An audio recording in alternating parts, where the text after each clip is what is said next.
आज आपण नारळी पौर्णिमा आणि रक्षाबंधनसाठी अगदी झटपट होणार ओल्या नारळाच्या बर्फीची रेसिपी पाहणार आहोत। या प्रकारे बर्फी बनवाल तर अजिबात चिकट होणार नाही। कढईत 1 चमचा तूप घेऊन मिक्सरला फिरून घेतलेला चव घातला आणि हा आता आपल्याला 1 मिनिटासाठी रंग न बदलता परतून घ्यायचा आहे। मग त्यात लगेचच साईसकट अर्धा वाटी दूध घातले आणि अर्धा वाटी मिल्क पावडर घातली। हे सगळे छान 2 मिनिटे परतून घेतले आणि मग 2 वाटी नारळासाठी 1 वाटी चिरलेला गूळ घातला।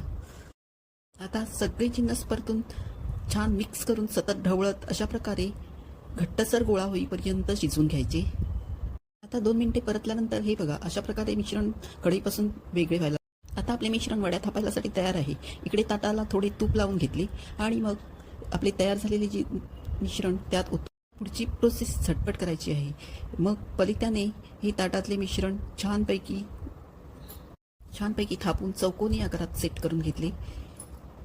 मग सजावटीसाठी त्यावर बदाम, काजू आणि पिस्त्याचे काप पेरून घेतले। गरम असतानाच काप पेरून घ्यायचे म्हणजे ते व्यवस्थित चिपकतील। आणि मग 5-7 मिनिटे साधारण असेच ठेवले। 5-7 मिनिटांनंतर एका सुरीला तूप लावून चौकोनी आकारात कट देऊन ठेवले, नाहीतर थंड झाल्यावर वड्या पडायच्या नाहीत। आता आपण हे 4 ते 5 तास थंड होऊन सेट व्हायला द्यायचे। हे बघा किती सुंदर वड्या पडल्या।